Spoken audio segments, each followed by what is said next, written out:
நீங்கள் பார்த்து கொண்டிருப்பது உங்கள் ஜாஷ்வா டிவி. சகல ஜனங்களுக்கும் நற்செய்தி.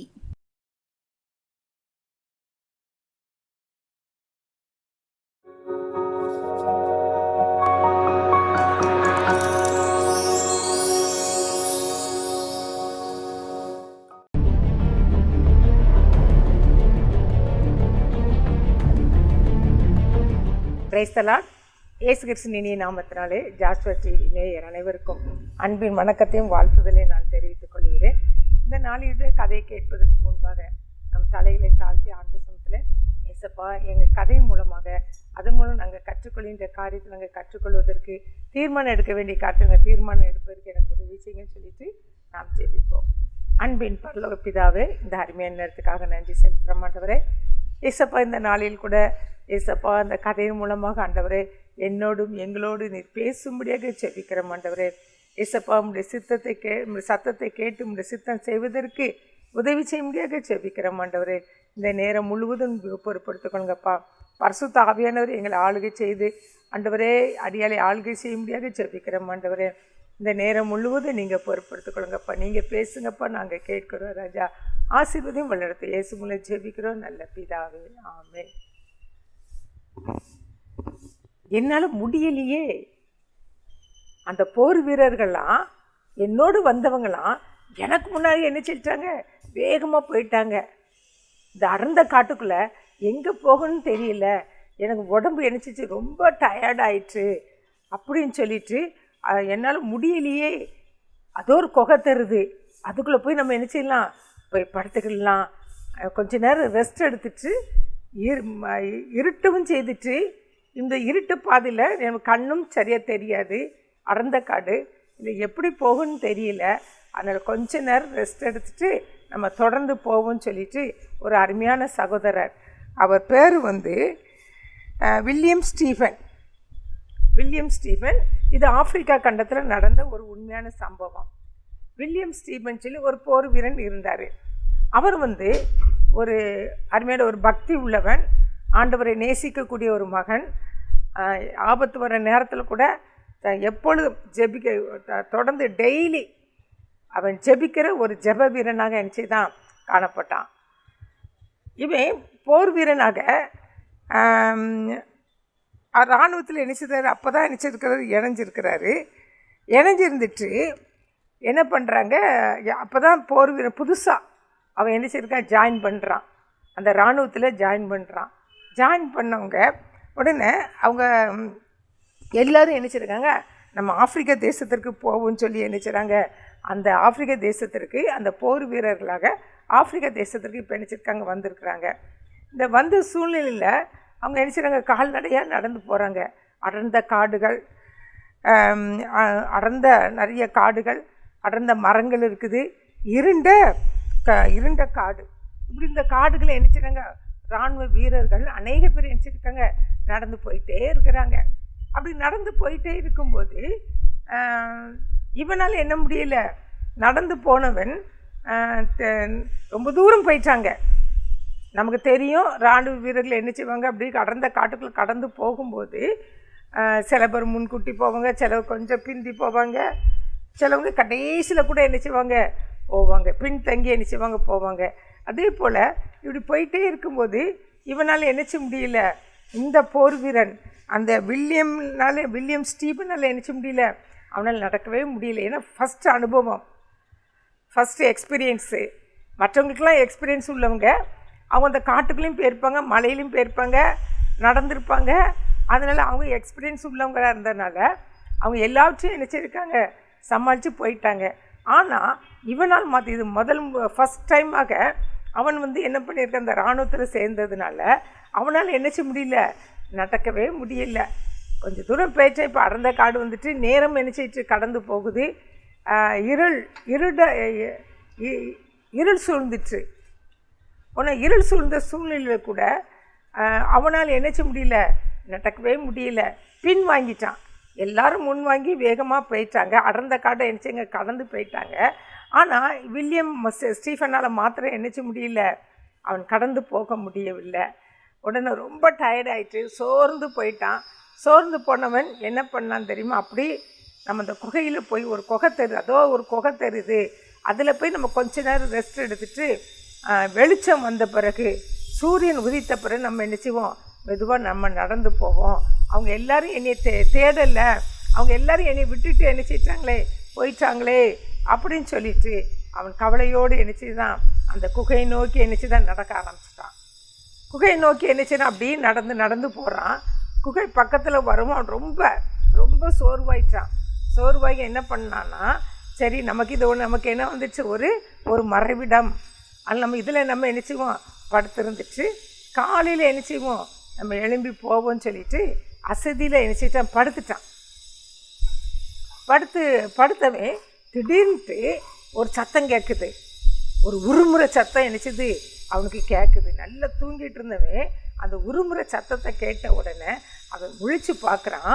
அங்கே வந்து என்னது இருக்குது, ஒரு சிங்கம். ஒரு சிங்கம் என்ன செய்யுது, அந்த குகையை நோக்கி என்ன செய்யுது உள்ளே வந்துட்டு இருக்குது.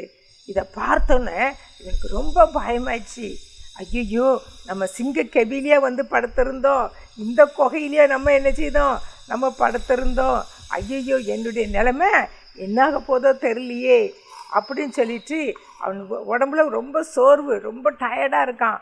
இந்த சூழ்நிலையில் அவன் என்ன பண்ணான்னா, அப்படியே நம்ம நினச்சிவோம், அப்படியே படுத்துகிறோம்.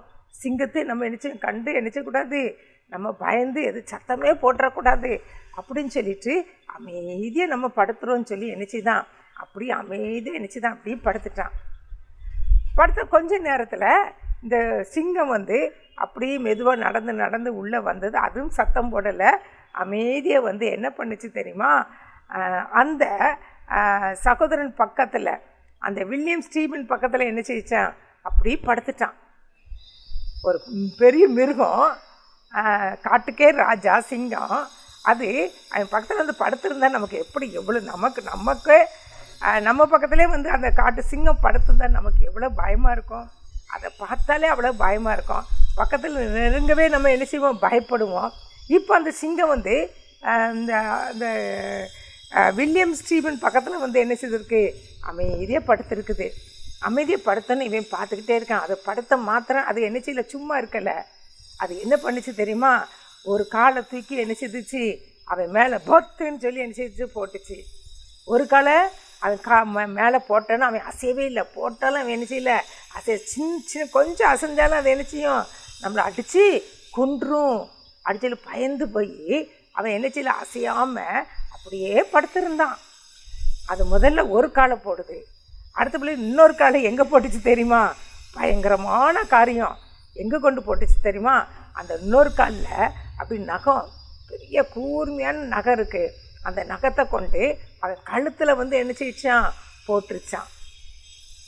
ஒரு கால் அவன் மேலே போட்டிருக்குது, இன்னொரு காலை எடுத்து அவன் கழுத்துக்கு நேராக என்ன பண்ணிச்சான், கழுத்துக்கு நேராக நகத்தோடு அப்படியே என்ன செய்தான் வச்சுருக்குதான். இப்படிப்பட்ட சூழ்நிலை கூட அவன் என்ன செய்யலை, அசையவே இல்லை, அமைதி என்ன செய்தான் படுத்திருக்கிறான்.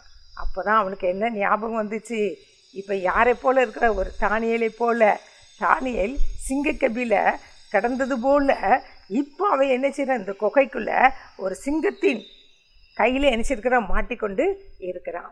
இப்போ அது என்ன செய்யனே இவனுக்கு தெரியல. ஆனால் கொஞ்ச நேரம் அவன் என்ன செய்தான், அது தூங்குதானா, தூக்கத்துக்காக தான் அது வந்தது. இவன் கையில் இவன் மேலே ஒரு காலும் இன்னொரு காலை வச்சு என்ன செய்ய கழுத்துலேயும் போட்டிருக்குது. அந்த நகம் கூர்மையான நகம் என்ன செய்து அவன் மேலே போட்டிருக்குது. எப்போ அது எந்திரிச்சுன்னு உடனே அவனை பீறி கொன்று போட்டுரும். இந்த சூழ்நிலையில் அவன் என்ன செய்தான் படுத்து கொண்டு இருக்கிறான். அப்போ அவன் என்ன செய்கிறான், ஆண்டு நோக்கி என்ன செய்கிறான், அந்த வில்லியத்து சூழ்நிலையை பார்க்கும்போது அவனை பரிதாபமாக இருந்துச்சு, பாவமாக இருந்துச்சு. அவர் என்ன செய்கிறாரு, அவர் சோர்ந்து போயிட்டார். இனிமேல் அவ்வளோதான், நம்முடைய வாழ்க்கை என்ன செய்ச்சு, முடிஞ்சிடுச்சு. நம்ம இனிமேல் என்ன செய்ய முடியாது, போர் வீரனாக நாட்டுக்காக நம்ம என்ன செய்ய முடியாது, செயல்பட முடியாது. இதோடு நம்ம வாழ்க்கை முடிஞ்சிடுச்சு. முதல் முறையாக நான் இராணுவத்தில் சேர்ந்தேன், இதுவே எனக்கு என்னது கடைசி அப்படின்னு சொல்லிட்டு சோர்ந்து போனவனாக தளர்ந்து போய் அவன் என்ன செய்கிறான், அந்த நேரத்தில் ஆண்டவரை நோக்கி பார்க்குறான். யாரும் துணை கிடையாது, காப்பாற்றுங்கன்னு சொல்கிற அளவுக்கு யாரும் அவன் சத்தத்தை கேட்பதற்கு யாரும் கிடையாது. அந்த தனிமையை உணர்ந்தவனாக தனக்கு யார் தான் தோணை? ஏசப்பா மாத்திரம்தான் நமக்கு என்னது, இந்த ஆபத்து நேரத்தில் என்னை விடுவிக்கிறவர் அவர் மாத்திரம்தான் அப்படின்னு சொல்லிட்டு தன் இருதயத்தில் அவன் என்ன செய்தான், ஒரு ஜெபத்தை ஜெபிக்க ஆரம்பித்தான். ஏசப்பா, நீர் என்னை ஒரு சிங்கத்தின் வாய்க்கு தானியேலை தப்புவித்தது போல என்னையும் நீங்கள் என்ன செய்யுங்க, தப்புவித்து கொள்ளுங்கப்பா. நீர் அப்படி என்னை தப்புவிச்சா நான் என்ன பண்ணுவேன்? நான் உமக்காக நான் என் வாழ்நாள் எல்லாம் நாம் உமக்காக ஊழியம் செய்வேன் சொல்லி ஒரு பொருத்தனை ஜெபத்தை என்ன செய்தான் பண்ணுனான். ஆபத்து நேரத்தில் கூட நம்ம என்ன செய்யக்கூடாது, சோர்ந்து போகக்கூடாது. அவன் என்ன பண்ணான், அந்த ஆபத்து நேரத்தில் ஆண்டவரை நோக்கி, ஏசப்பா, இந்த சிங்கத்தின் வாய்க்கு ஒரு தானியேலை காப்பாற்றினீரப்பா, அது வாய்க்கு தப்பு வித்தீரப்பா, சிங்கத்தின் வாய்க்கு தப்பு வித்தீரே ராஜா, அதே போல் இந்த சிங்கத்தின் வாய்க்கு என்ன செய்யுங்க, தப்பு வித்து கொள்ளுங்கப்பா அப்படின்னு சொல்லிட்டு அவன் ஜெபித்த கொஞ்ச நேரத்தில் அவன் பார்க்குறான், சிங்கம் நல்லா தூங்கிட்டு, சிங்கம் நல்லா தூங்கி இருந்துச்சு.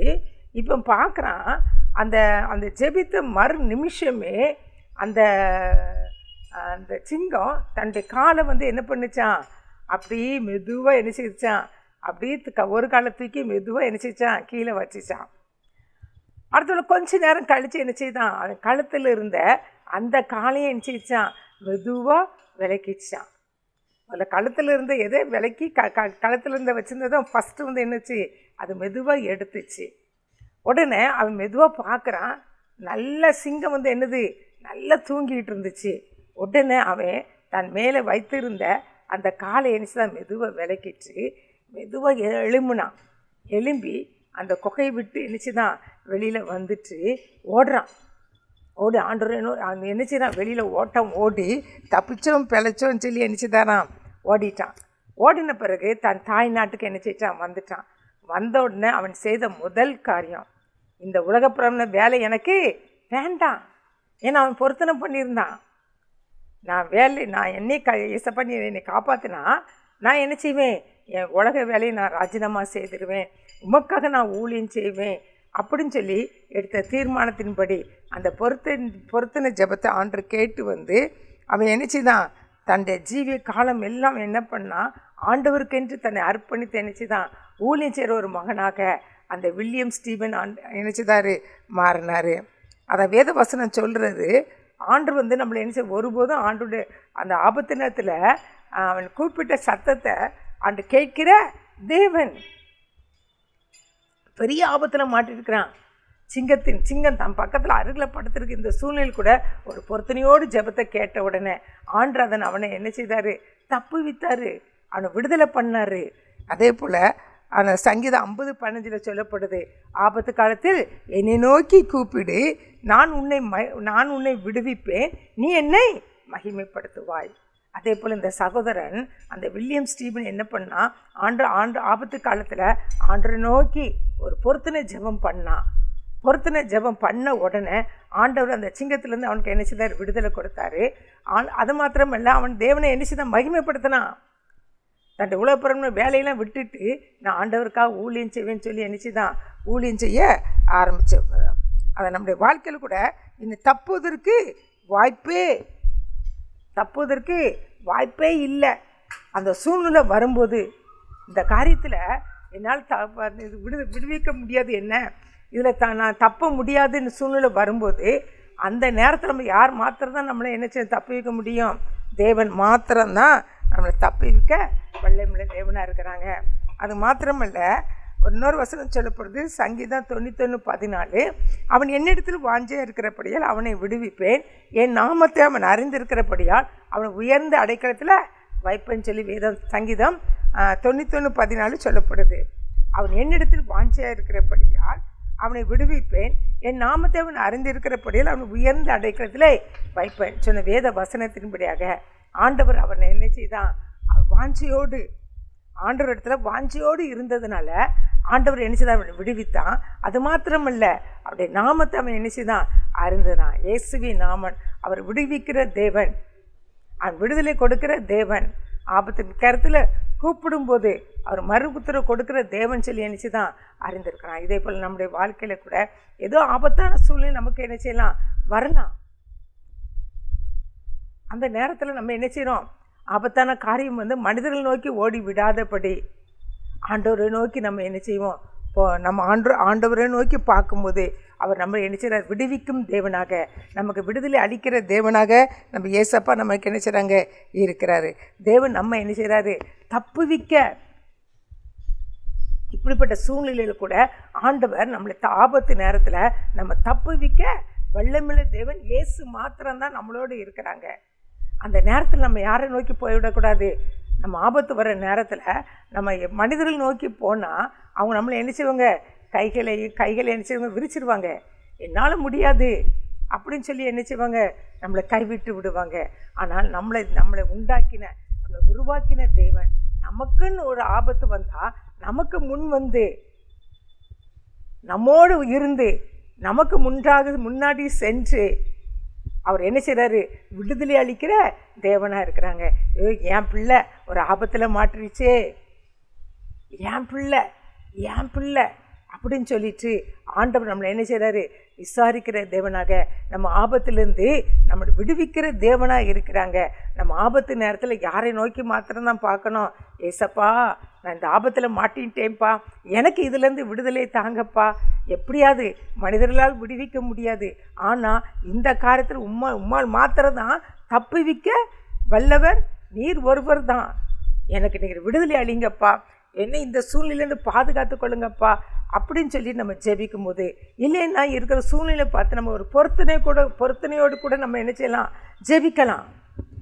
ஒரு பொருத்தனையோடு, ஏசப்பா இந்த ஆபத்தில் என்னை விடுதலை ஆக்குனா நான் என்ன செய்வேன்? ஏதாவது காணிக்கை கொடுப்பேன், இல்லைன்னா பொருள் கொடுப்பேன், நான் அர்ப்பணிக்கிறேன் சொல்லி நம்ம பொருத்தனையோடு நம்ம ஜெபிக்கும் போது, அவரிடத்தில் நம்ம வாஞ்சியோடு கேட்கும்போது, அதை வேத வசனம் சொல்லுது, அவன் என்னிடத்தில் வாஞ்சியாக இருந்தபடினாலே.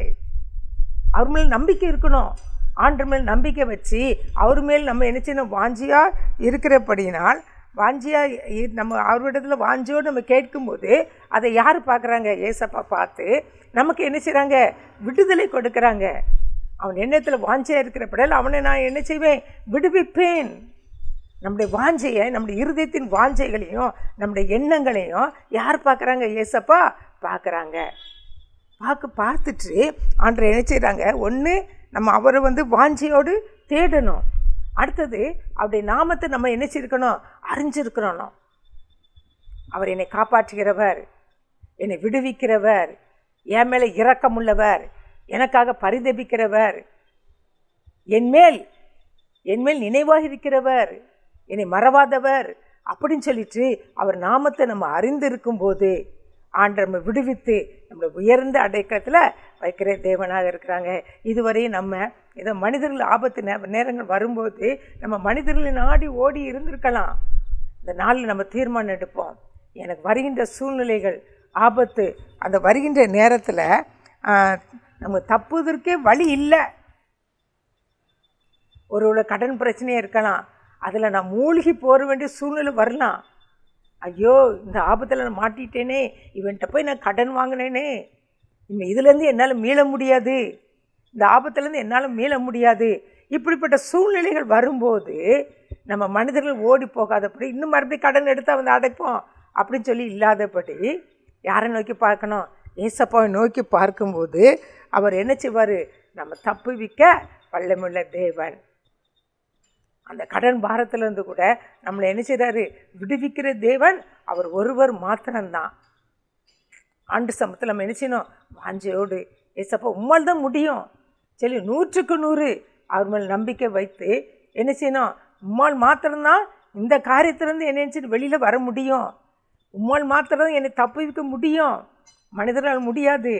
தேவாதி தேவனாக உம்மால் மாத்திரம்தான் என்னை தப்புவிக்க முடியும்னு சொல்லிட்டு அவர் மேல் நம்ம நம்பிக்கை வைக்கும்போது ஆண்டவர் என்ன செய்கிறாரு? நம்ம தப்புவிக்க வல்லமையுள்ள தேவனாக என்ன செய்கிறாங்க? இருக்கிறாங்க. அப்படியே கண்களை மூடி ஆண்டு சமூகத்தில் இந்த நாளில் பேசின ஏசப்பா, இந்த கதையின் மூலமாக எனக்கு கற்றுக்கொண்டீங்களப்பா அப்படின்னு சொல்லி நம்ம ஆண்டு சத்தம் ஜெபிக்க போகிறோம். ஏன்னா அவர் நம்ம தப்புவிக்க வல்லமையுள்ள தேவன். மனிதர்களால் முடியாது, தேவனால் எல்லாம் கூடும். ஆபத்து நேரத்தில் நம்ம எங்கே நோக்கி பார்க்குறோமோ, ஒருவேளை காடாக இருக்கலாம், இல்லைன்னா மலைப்பகுதியாக இருக்கலாம், இல்லைன்னா சமுத்திரத்தின் ஆழத்திலிருந்து கூட நம்ம என்ன செய்யலாம்? அவரை நோக்கி கூப்பிடும்போது ஆண்டவர் நம்மளுக்கு என்ன செய்கிறார், அந்த ஆபத்து நேரத்தில் நான் இருக்கிறேன் மகனே மகளே, நான் இருக்கிறேன் அப்படின்னு சொல்லிட்டு அவர் ஓடோடி வந்து நம்மளை தப்புவிக்க வல்லமையுள்ள தேவனாக இருக்கிறாங்க. அது எப்படி பெரிய பிரச்சனையாக இருந்தாலும் ஆண்டவர் நினைச்சிடாரு, அது விடுவிக்கிற தேவனாக இருக்கிறாங்க. அப்படி கண்களை மூடி ஆண்டவர் சமத்தில் நம்ம கேட்போம், ஏசப்பா அந்த நேரத்தில் கூட ஆண்டவரே அப்பா இந்த கதையின் மூலமாக எங்களோடு பேசினீங்கப்பா, அந்த அன்புக்காக நன்றி செலுத்துகிறோம் ஆண்டவரே. ஏசப்பா சிங்கத்தின் வாய்க்கு தானியேலை தப்புவித்த தேவன் ராஜா, அதே போல் இந்த வில்லியம் ஸ்டீபனை தப்புவித்த தேவன் ராஜா, ஆபத்து நேரத்தில் உம்மை நோக்கி கூப்பிடும்போது ஆண்டவரே நீர் விடுவிப்பேன்னு சொன்னீரப்பா, அதே போல் விடுவித்து ஆண்டவரே உங்களுடைய நாமத்தை மகிமைப்படுத்தினதுக்காக நன்றி செலுத்துகிறோம் ஆண்டவரே. அதே போல் எங்களுடைய வாழ்க்கையில் வருகின்ற ஆண்டவரே ஆபத்து நேரத்தில் நாங்கள் மனிதரை நோக்கி ஓடி விடாதபடி ஆண்டவரே, என் தேவாதி தேவன் அவர்தான் என்னை தப்புவிக்க வல்லமையுள்ள தேவன் அப்படி சொல்லி வாஞ்சியோடு தாகத்தோடு அவரிடத்தில் ஓடி வரும்போது ஆண்டவர் என்ன செய்கிறாரு, நம்மளை தப்புவிக்கிற வல்லமையுள்ள தேவனாக இருக்கிறாங்க. அது மாத்திரமில்ல அவருடைய நாமத்தை நம்ம அறிந்திருக்கிறோன்னா, நம்ம எப்படி அறிஞ்சிருக்கிறோம், அவரால் முடியாது அப்படி சொல்லி தூர விலகி போய் விடாதபடி என் தேவாதி தேவன் என்னை தப்புவிக்க வல்லமையுள்ளவர் என்று சொல்லி அவர் மேல் நம்ம நம்பிக்கை வைக்கும்போது ஆண்டவர் அந்த ஆபத்து காலத்தில் நம்மளை விடுதலையாக்கி ஆண்டவர் நம்மளை என்ன செய்கிற உயர்ந்த அடைக்கலத்தில் வைக்கிற தேவனாக இருக்கிறாங்க. அப்படிப்பட்ட பெரிய காரியத்தை நம்முடைய வாழ்க்கையில் செய்ய போகிறாங்க. தீர்மானம் எடுத்தபடி நடப்பதற்கு உதவி செய்ய போகிறாங்க. அதுக்காக நன்றி ஏசப்பா. இயேசு மூலம் ஜெபிக்கிறோம் நல்ல பிதாவே, ஆமென்.